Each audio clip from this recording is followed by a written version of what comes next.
Good afternoon. Good afternoon, everybody. It's Steve, the Rogue Scholar. Don't let my smile uh, uh, deceive you. Today's discussion is going to be a challenge for me. I'm going to use stories from my own life as illustrations rather than try to paint off somebody else's stories. I may use some other stories too, but for the most part, I'm going to try and focus on something very, very um, happening to me right here, right now. But I think it's probably happening to millions of us.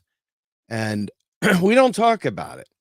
We don't talk about it because to admit what I'm going to say here in a minute is, I guess it's seen as a sign of weakness, or it's seen as, I don't know, something unmasculine or um, uh, irresponsible, maybe even.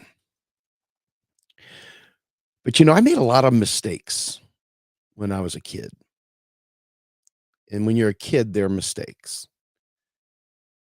And we have this kind of arbitrary age where people are expected to be adults and expected to have it going on, expected to be, in charge of their own decisions, uh, etc. They talk about informed consent.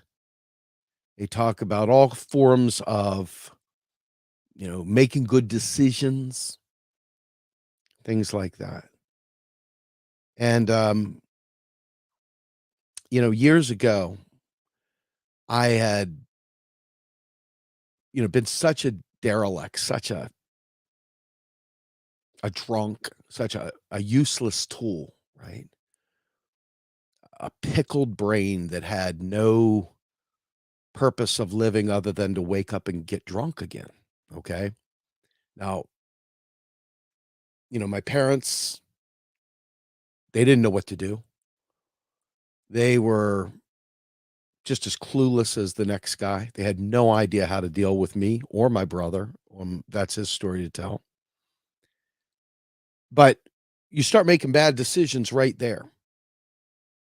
You go out, you get behind the wheel of a car drunk, you make that decision when you're drunk already.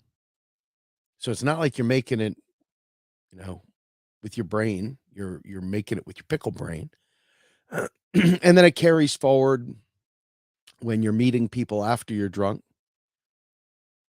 But those are the ones that we can all talk about relatively simply. And people go, people are drunk, they're stupid, they make dumb mistakes, whatever. But what happens when you're completely sober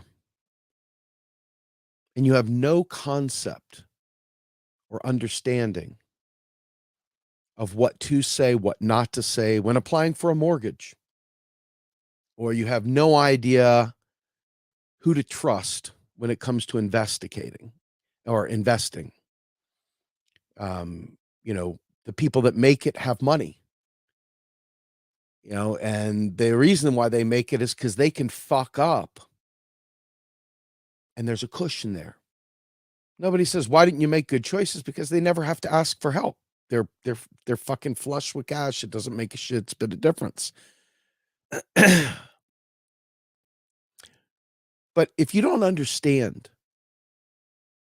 what to do with your money, if you don't understand, how to fill out a form and not be in violation of the law, if you don't know how to, interview for a job, or you don't know how to write your resume, or you don't know how to make good decisions, because ultimately all your brain can handle is, hey, they say going to school is good. So you go to school a lot and all of a sudden you got 100,000 in debt.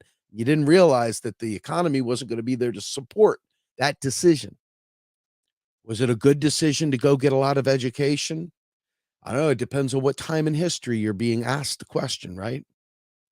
When I was growing up, it was the highest order of achievement to have a degree. And the idea of getting a master's degree, absolutely unheard of. In fact, in my family, no one had even gotten a degree before. I remember being extremely ecstatic that my father was sent away to Iowa with the phone company when I was growing up. so he could take some college classes. I remember my mom doing some correspondence courses to learn how to type. Um, but they were paying maybe $50 for a course, maybe $100 for a course. Nowadays, one semester of an online PhD program might cost you 18,000 for a semester. Just one semester. 18,000. Might be more than that, might be 50,000. But all you can do is you can make decisions, and who's there to guide you? Back when I was growing up, my mom and dad were not the easiest people to talk to. My mom was, my dad was not. Me and my dad have a famous history of brutal fighting. So decisions, I always felt like they were my enemies. I felt like my parents were my enemies growing up a lot of the time. And kids always know more than their parents do. So you go out, you buy a house,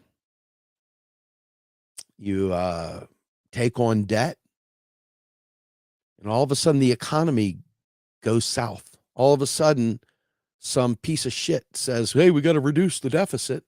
They cut spending, recessions come, and all of a sudden you're out of a job. The market dries up, and you've got the house payment, you've got the student loans, you've got the child support, you've got the, maybe you bought a car, maybe you bought something on credit card, whatever. And now all of a sudden you're in arrears on child support because you got laid off. And your mortgage goes in arrears. And, all of a sudden you owe debt to the IRS. All of a sudden there's all this shit on you. And it's like, who can I talk to so I don't make yet one more bad decision to top it all off and become completely useless and fucking buy a gun and blow my goddamn brains out?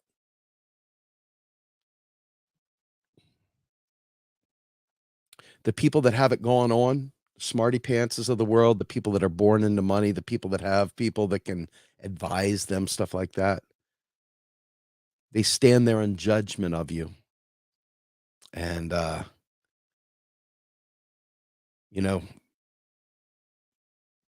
you go to apply to refinance something and they say, well, let's look at your credit history. You look at your credit history and they say, well, wait a minute here. We see 6 months of missing your student debt payments. Those are over 90 days late. Those are grossly behind. And what's this $4,000 arrearage in your child support? Are you a deadbeat? And so you go out and ask and beg and plead and hope. And you're not even being able to pay forward to get ahead. You've got to pay behind because it's expensive to be fucking poor. It's expensive to make mistakes. And there's some jackass out there saying mistakes make us what we are today. They make us a better person. It's like the crucible. It brings about the shiny diamond. Some fucking bullshit, right? Some bullshit. I just here recently was looking at Mike Norman's. Well, I don't have any money to invest, but I wanted to see what investing in MMT might look like. And let me see here if I can find this here.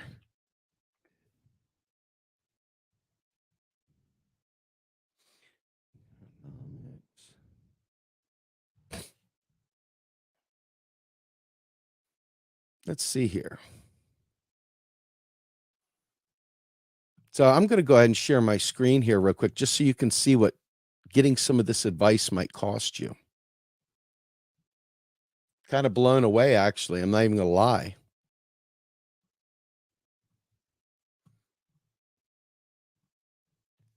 Okay, so this is Mike Norman's Pitbull Economics. And Mike Norman knows his stuff. He really does. Really smart guy.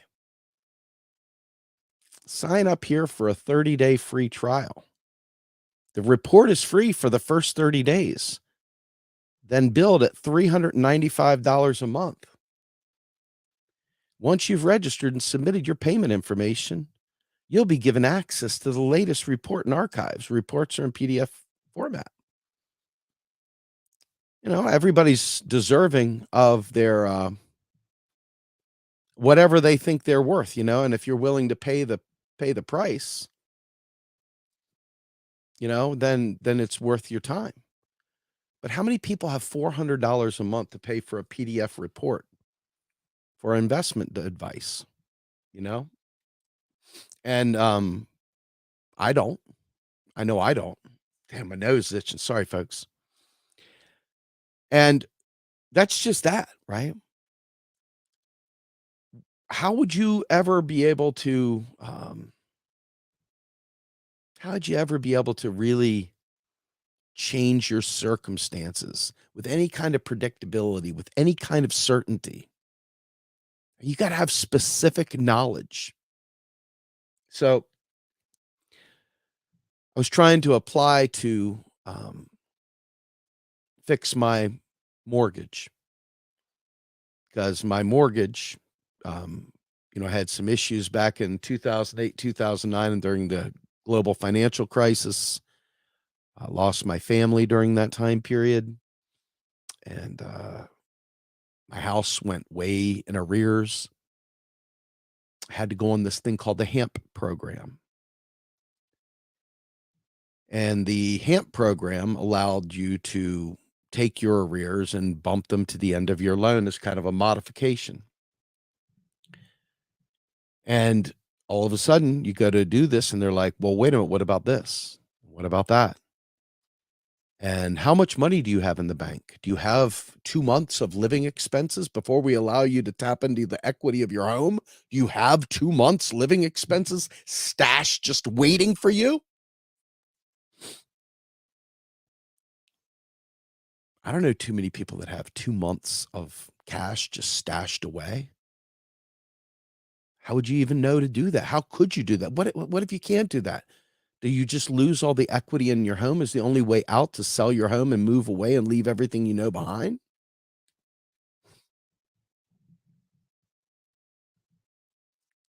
We make decisions with the best information that we have, and then we're there to be ridiculed and chastised when we don't measure up, when the decisions we made go down. And so this capitalist world that we're in incentivizes the mortgage brokers. It incentivizes these people to give you the highest interest rate loan possible so they get comp for it.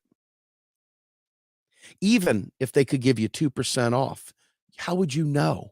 How would you know that you could get less unless you go running around shopping for it? And how would you know to do that? Because once you actually put it out there, now you've got a hard inquiry on your credit. Now, all of a sudden, that drops your credit score. And then you get your credit card credit score up. I don't know if y'all are familiar with this, but there's more than one FICO score out there. Lesson learned. The FICO score that you see through Credit Karma and stuff like that is just about credit card debt.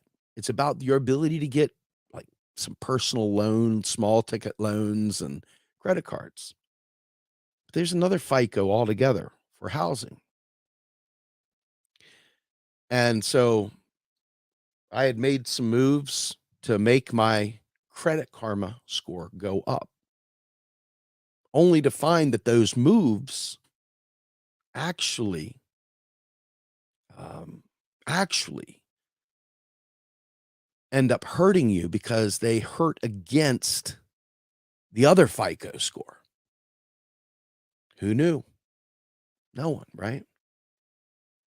So for those people who got the fat stacks that can put the 400 out for a PDF once a month, hat tip to you. You made some good decisions. I'm very proud of you. I'm glad you have $400 to throw at that.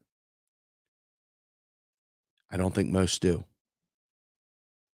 Doesn't matter how noble it is, doesn't matter how unnoble it is, doesn't matter whether you're participating in a capitalist bullshit dealing with the fire sector and skimming uh, unpaid wages with your investment, gambling.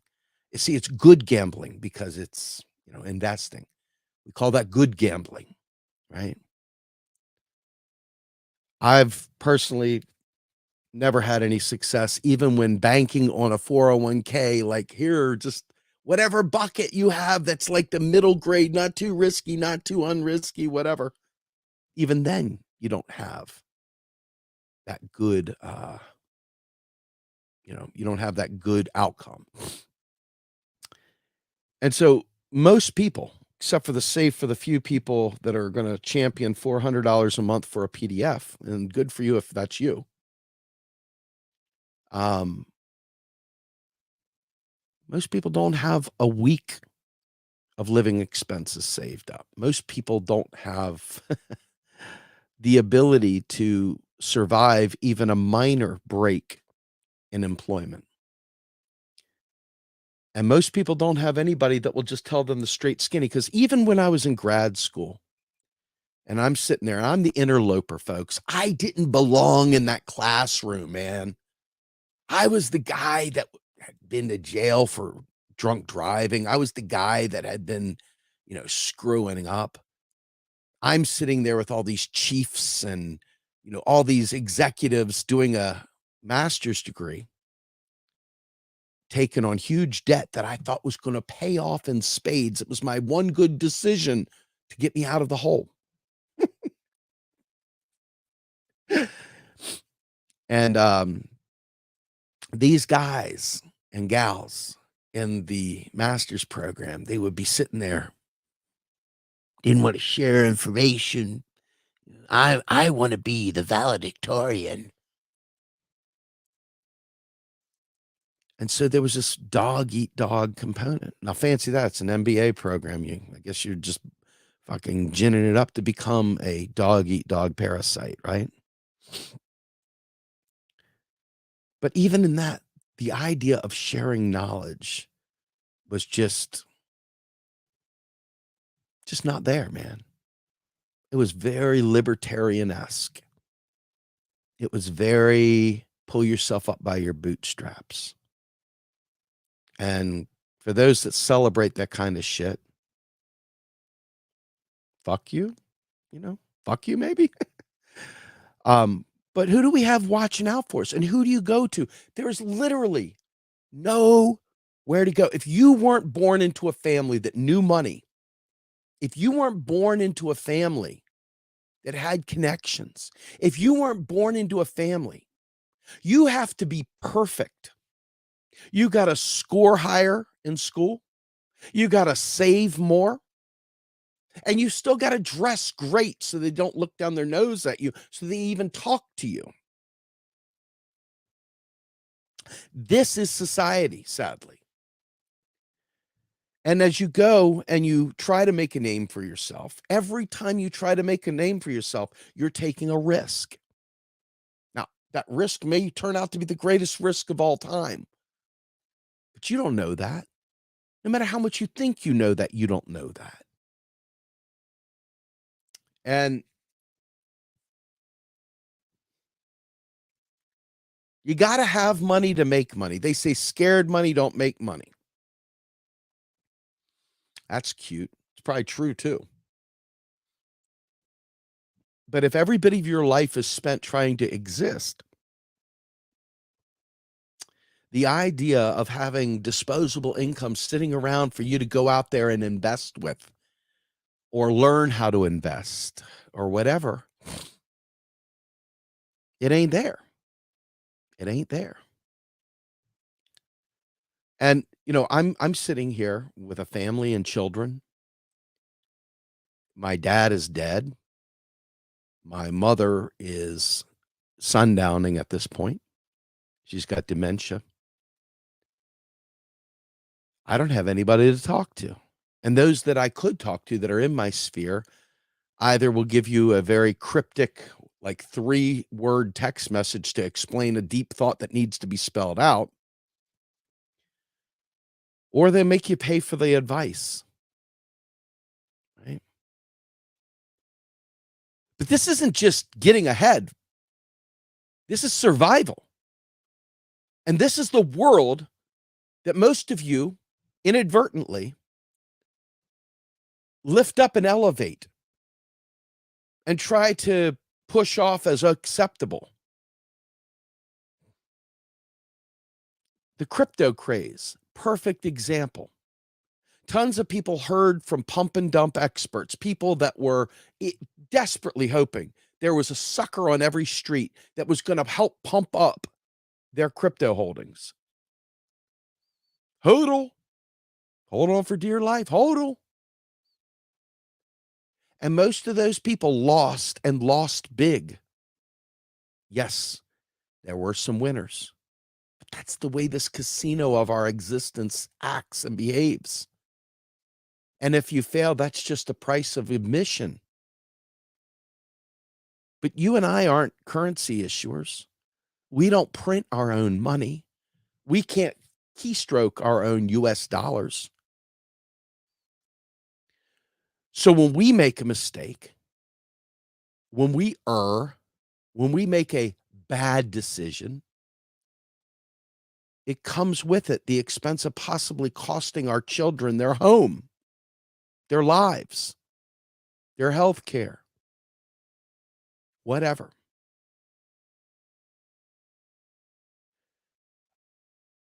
You know, I look back at the COVID situation. And for those of you who followed me for a minute, I don't get COVID I don't get sort of COVID. I really get fucking COVID. When I get COVID, it's a fucking shit show. My oxygen's in the 80s, flashing lights everywhere, pneumonia, 106 fevers, shit like that. And you're sitting there, too fatigued to get out of the bed. Your family clearly doesn't know what to do about COVID. You've got assholes out there telling you not to listen to your doctor because they're better off telling you how to deal with it. So now you're fucked. You're laying in bed. You can't even lift up, and all you've got is you're laying in bed, like looking at your cell phone to figure out, what do I do with COVID? What do I do? Do I trust my doctor, or do I trust some libertarian on Twitter? What do I do?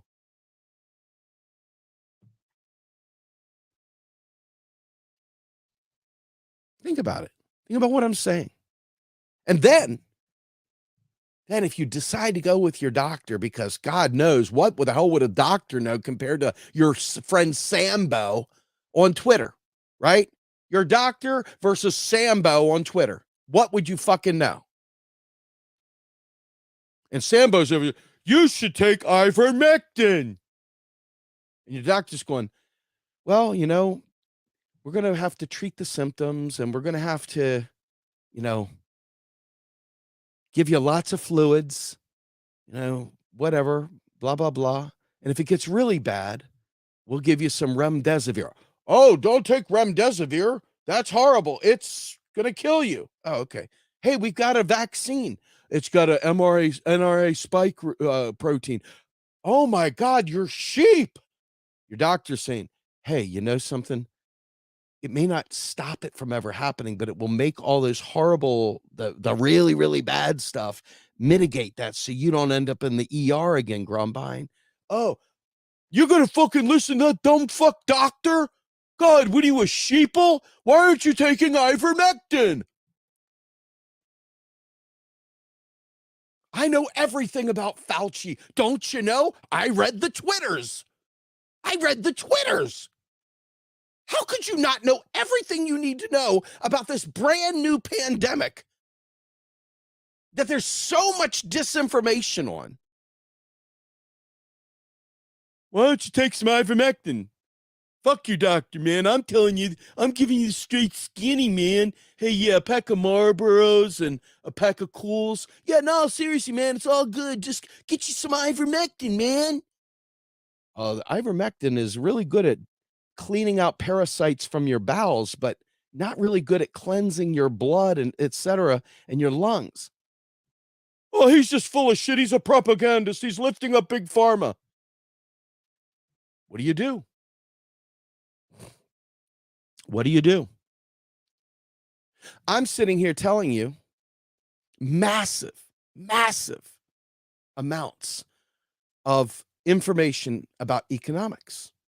Economics that I paid over $100,000 in school money to learn the wrong shit. $124,000 worth of student debt to learn all the wrong economics.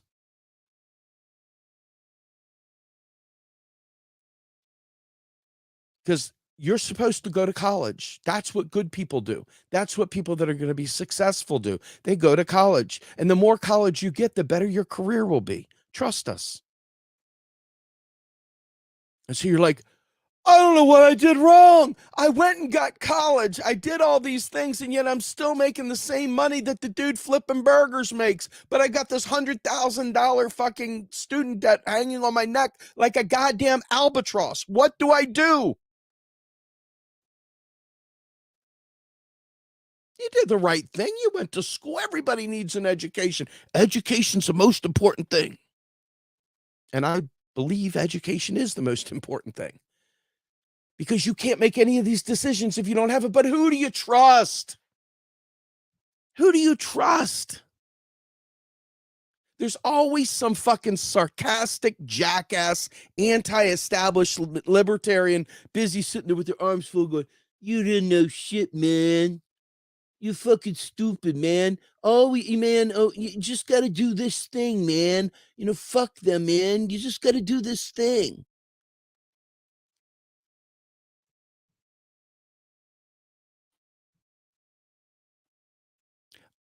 I'm telling you, no matter what you do, there's some shithead desperately waiting there in the wings to tell you you did the wrong thing. There is some shithead waiting there in the wings always to tell you that stuff. So, as I'm sitting here telling you about economics, as I'm telling you about modern monetary theory, nobody taught me that in school. I didn't learn that in the MBA. I didn't learn that in the Master of Science and Technology Management. I didn't learn any of that. I was busy thinking that there was a fractional reserve system, that banks lent out deposits, that banks lent out reserves, that the United States government borrowed from private banks that it provided and created charters for and gave its unit of account to and chartered them out. Yeah, that's the same thing. The more you say it, the stupider you feel. But you paid a lot of money to learn that. Okay.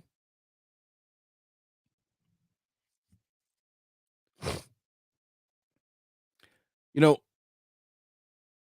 I try and explain to people things because to me, I didn't have that. And even in this MMT movement, I've had to learn so many things and synthesize things differently than others do because they have a different angle. They have a different approach. They have a different desire. They don't understand what I went through to learn MMT.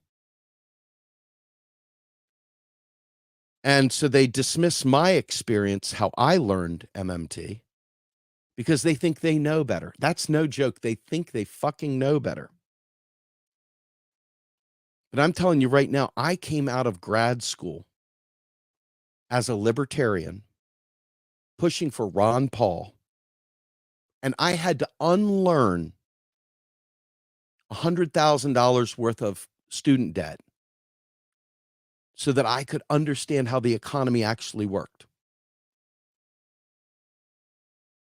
And some douche nozzle will come up out of the blue. Don't you know printing money causes inflation? Who are you, stupid? Crack open the spine of a textbook. Self-styled experts.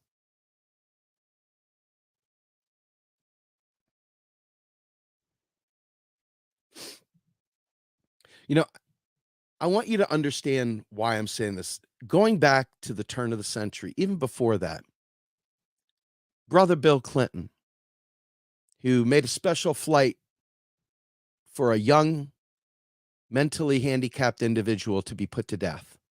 He wanted to prove to Republicans he was tough on crime. After Contract with America and all the other stuff with the blue dress happened, they reinvented government because everybody thought government needed to be run like a business. They didn't understand money was a public utility. They didn't understand that money was created by the government. They thought that it was made by private banks because some jackass went around telling them it was made by private banks. And so they went ahead and reduced the deficit and they had a surplus. And that surplus has been celebrated by every vote blue sycophant on the planet. You would think the GOP and others would be all over that and say, that's the way to do it. But alas, they couldn't possibly tip their hat to Brother Bill. But Brother Bill fucked us all because what Brother Bill did was instituted the cuts that gave George W. Bush a recession. I can say that with a straight face and explain it in spades, and that doesn't mean I'm supporting George W. Bush. But there's some fuckstick out there that's going to sit there and say, you're putting down Clinton. Why are you beating up on the Democrats? Why aren't you beating up on Bush?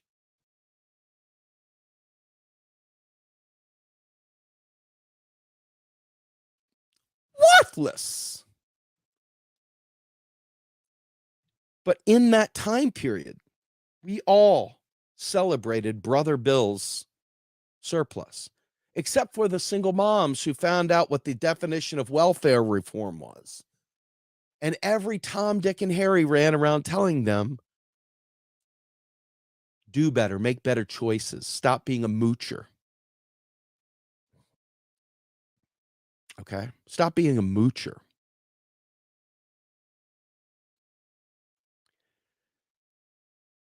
They create a place that deifies the rich. So we believe that we need the rich, that we can't survive without the rich, that the government printing money, the government created, that's not the real economy. The real economy is, I'm like, what, dick stick? You're telling me that the only way the real economy works is if it's private debt, that someone borrows the money from a bank? That you're celebrating, you fucker? Yes. But most people sat there and celebrated Bill Clinton's surplus. And the surplus was founded on a couple things. Number one, massive deficit reduction, massive cuts to government programs called austerity, massive private debt based on investments in crazy shit like dogwalker.com and other fake ass pop-up web things that didn't even have a customer, didn't even have an employee, didn't even have a physical presence, but they had millions upon millions of dollars of investment seed money. And then they walk away, they fold up their tent, and they do it again. And so everybody was believing and still believes we needed to reduce the deficit.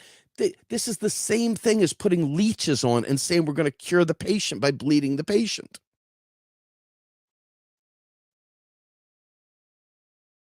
But we believed it because who are you going to believe? You're going to believe the Republicans? You're going to believe the Democrats? Who are you going to believe? The experts? All the economists, save for the MMT community, were busy telling you, we got to reduce the deficit. It's immoral. The debt, the national debt, it's a travesty. We're going to be passing it on our grandkids. It's immoral. Places like the Pete Peterson Foundation paid huge sums of money to go ahead and create the Fix the Debt, which breeds austerity, and every partisan person from the Republicans and the Democrats support it. And we all hear this every day. But in reality, when we reduce the deficit, when we cut spending, we reduce the money in the economy. So we're cheering on our own demise. Can you imagine that? It's kind of like cheering on them sacrificing the maiden at the top of the pyramid as they behead the young child to bring about the next crop. Yay, so great. We've allowed each other to fail because what ends up happening is in the absence of knowledge, we create a false narrative. We create a new fake God. We create a new blueprint and we tell everybody we know about it. Invest in Dogecoin. You'll thank me to the moon.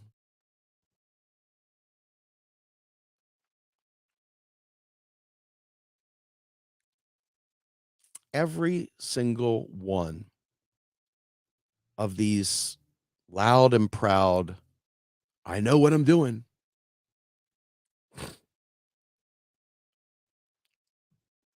They just mislead so many people. It's not good enough to say I don't know. What has to happen, apparently, is you have to tell people your fake story because saying you don't know is seen as weakness.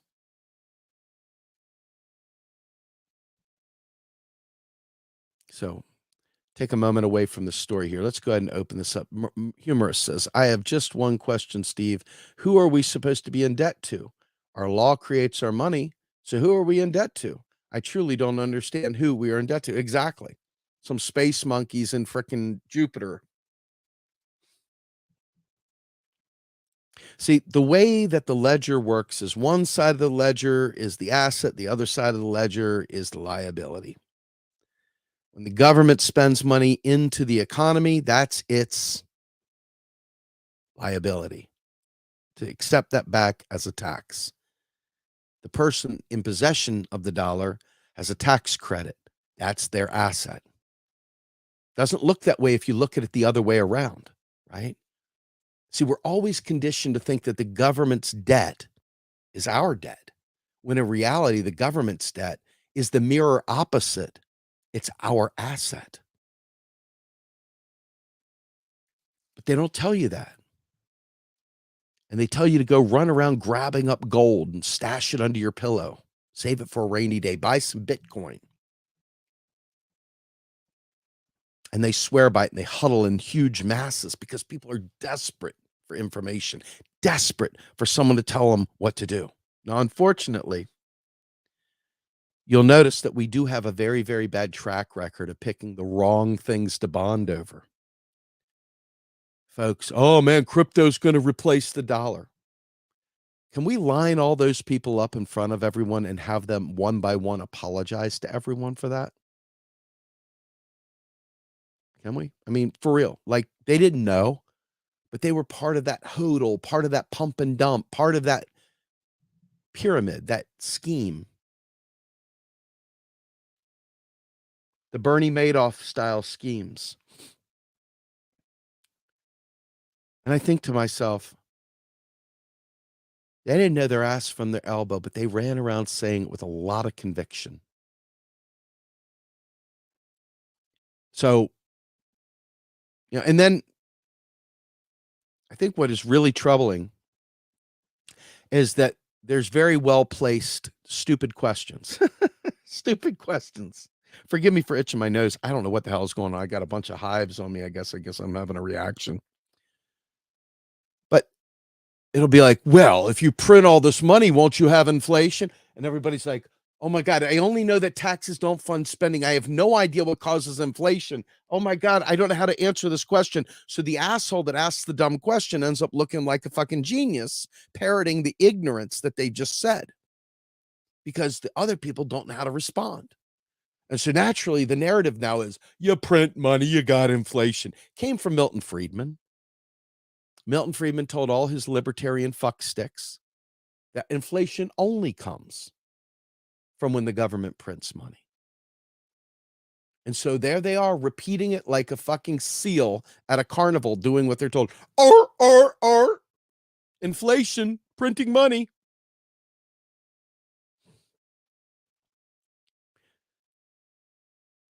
in a post-truth world, when you explain to them, no. Well, it causes hyperinflation. Look at Venezuela. Look at Germany. Look at Weimar Republic. Look at Zimbabwe. See, it's like, I've never heard that before. Are you telling me that they printed money and they had hyperinflation? Oh, oh my. And they say it with conviction and they say it as if they know, but they don't know and they're wrong. They're fucking wrong. But we're all trapped in this disinformation loop. And sometimes we're the asshole pushing bad information out there, and sometimes someone else is. Because there's no one out there that has always got it right. Okay? And so you're always left questioning. Who's going to help you make decisions? There's no harm in admitting you don't know. But there's no guarantee someone else that does will help you. And there's no guarantee that someone else who says they know really knows.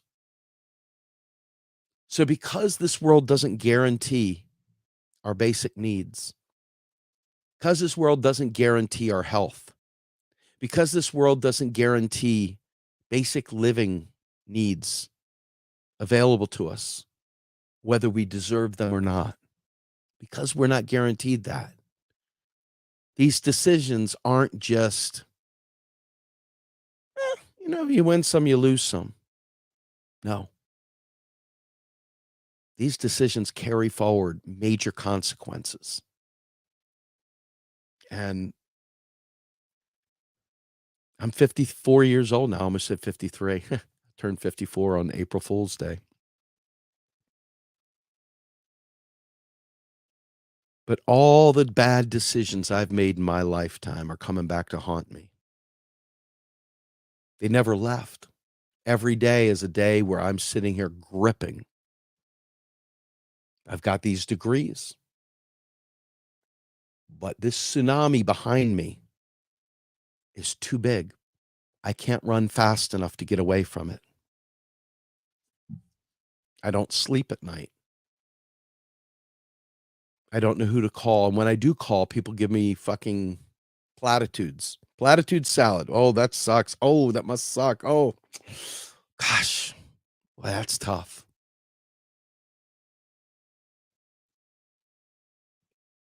The reality is, it is tough. And you make the wrong mistake, you make the wrong choice, you're going down. And there's not a goddamn thing that can stop it from happening. And you got to look at your kids and say, I'm so sorry I failed you. I tried so hard.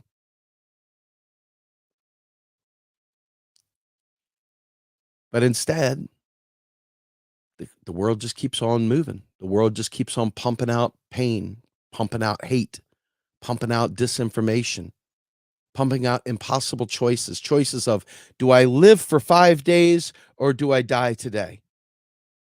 In 5 days, I got to relive this moment and make the same decision again because I can only punt it 5 days at a time, 6 days at a time, a month at a time, 6 months at a time, maybe. And then you're right back to it. And it's like, well, hey, didn't somebody help you 6 months ago?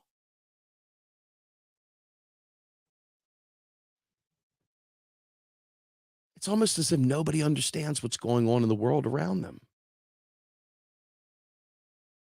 And here we are today with millions of people in this situation. And we refuse to pull together. We refuse to work together. We refuse to help one another. There are some angels out there in the world. But in the end, it doesn't matter. Your life is forfeit. You're not worth saving. You're just another number. You're not even a human being. There may be somebody that cares about you, but it ain't this world. It ain't this system. And it isn't this government. And it certainly isn't the banker on the other end of the phone who's getting you a 2% higher rate than what they could have given you. The difference between 2% is hundreds of dollars a month in payments. And they get incentivized to give you the highest loan, highest rate possible. So I think it's important to understand that until we acknowledge this is the world we're in, and we start pulling together and recognizing anybody that tries to say, oh, it's bullshit, you just do the right thing, whatever, you got to move on past them. They ain't your tribe. They ain't worth fucking having in your life. The one that always has some counter to what you're saying. Oh, no. It's not capitalism. It's not this. It's not that. Oh, you should invest. Just move on past them. You got to find people that are willing to not be the fucking asshole, to not be the fucking shithead smarty pants, but to be the one that sits down and meets you where you are and helps you overcome. And the worst part of this is that not only do most people not have family that can do that, most people don't have a network of friends that can help them either. And then when you do fall on hard times, you got some asshole saying, well, deal with it. I'm fucking struggling too. Why should I give a shit about you struggling?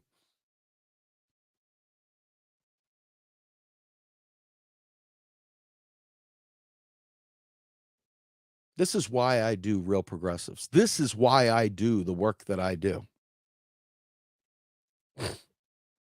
I can always tell when people are doing a little bit better than others because they don't really like the side of the coin. They're too busy trying to tell me capitalism doesn't exist or, oh, just, that's bullshit, or coming up with some story to fucking make your real experience seem stupid.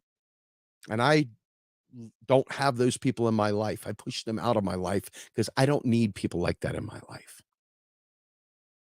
I need people that are willing to make a difference in my life because I'm willing to make a difference in their life. I'm willing to come out here every day I can to do this. I'm willing to go on every show I can to talk about modern monetary theory. I'm willing to go out there and read every book possible to learn as much as I can to try and help somebody. And I do it for free. I don't sit there and try and charge you money. The unfortunate thing is I have to live too, right? And so we're back at that weird table. Shouldn't this information be free? Yes. How are you going to pay for your food? I don't know. Just remember, this is not about me, though. I'm just using myself and other broader ideas to paint this larger picture that most people are dealing with. I can tell you right now, my father and my mom built a house with their bare hands back in 70 something, and we moved in 74. I remember riding my bicycle. I had a bicentennial banana seat bike, red, white, and blue with the Liberty Bells on the seat and the tassels, red, white, and blue tassels. Thought I was the bee's knees, man. It was a Ross, I think, the bike. And when my father passed away in 2016, right after Bernie had capitulated that September, I knew it was only a matter of time before my mom was struggling too. And my mom ended up having to go in for a bypass a few years ago. And when she went in for the bypass, she had issues. Her veins collapsed. She got gangrene. Her toe had to be amputated. They thought they were going to have to take her leg. And she ended up having a reaction to the anesthesia that has brought about dementia. And she's never been the same since. My sister, thank God. My sister is not well to do at all. My sister, just a regular old manager at a local shop in a local community, making very, very local dollars. But she's taking my mom in. Thank God. Thank God. But they're trying to sell my mom's house. Nobody knows what to do. They're sitting there striving. They're trying to figure it out. but they're terrified because any bad move you make and everything is lost. That's it. There's no fixing it. There's no fixing it. It's gone. And the system will come through. It will buy up your house at foreclosure. Some jackass with money will flip it and sell it, make money hand over fist on your suffering. And they'll call that a good economy. Because one person's spending is another person's income. Just on paper, that's true. It's an accounting identity. It's real. But when you're crafting society and you think that everybody should have to be in dog eat dog precarity just to fucking eat, just to stay out of the ice storm, boy, oh boy, have we fucked society, haven't we? Who are you going to go to? Who are you going to ask for help? And what happens if when you really need help, the only people you have around you have already helped you and they don't want to help anymore because they can't?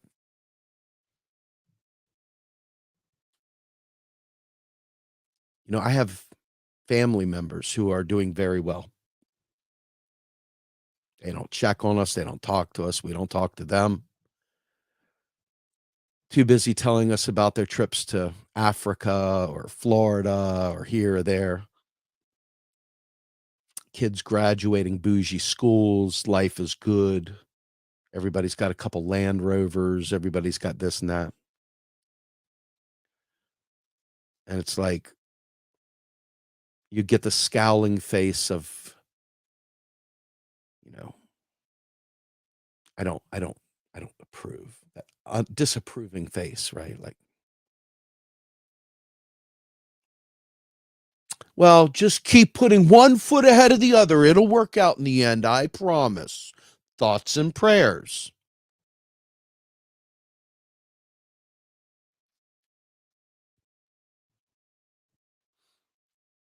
Everybody can live worse. Everybody can live better.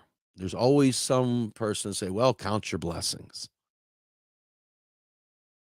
But when you understand that we could make sure that every person's okay and not have to worry about having all this special knowledge about things that shouldn't fucking matter. You shouldn't need to know how to gauge some company's bottom line and invest to survive. You shouldn't need to understand what crypto dust is. You shouldn't need to know the ins and outs of NFTs. You shouldn't need to have a certain amount of money to invest before they'll take your deposit so you can get in. It should not be a privilege to be a rich person and get an even better interest rate. Because after all, you're a great credit risk. We know you got money. You're not going to do it. So we're going to give you like 0% loan or 1% loan. You over there, the kid that is going to fucking die if you don't get this loan. How about 29.9% interest? Sound like a good plan? Well, we got another card over here for 34% interest.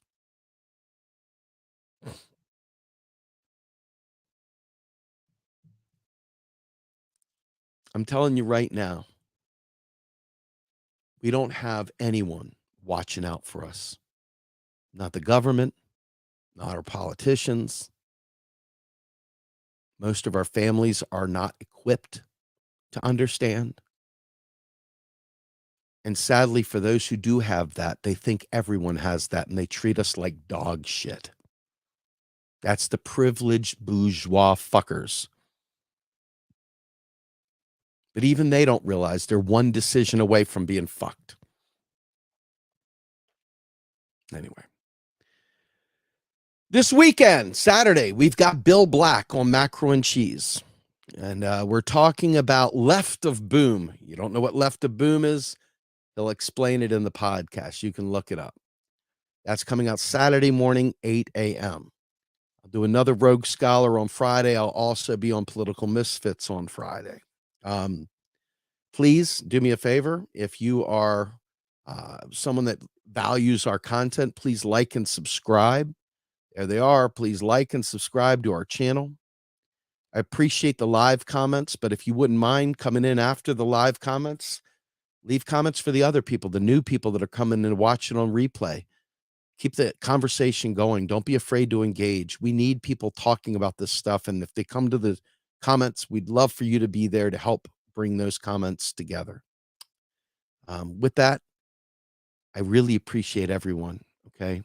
And I'm exposing myself. I'm telling you stuff about my life, and I'm trying to build cases for you all to think about it, because we need to take care of each other. That's what solidarity is all about.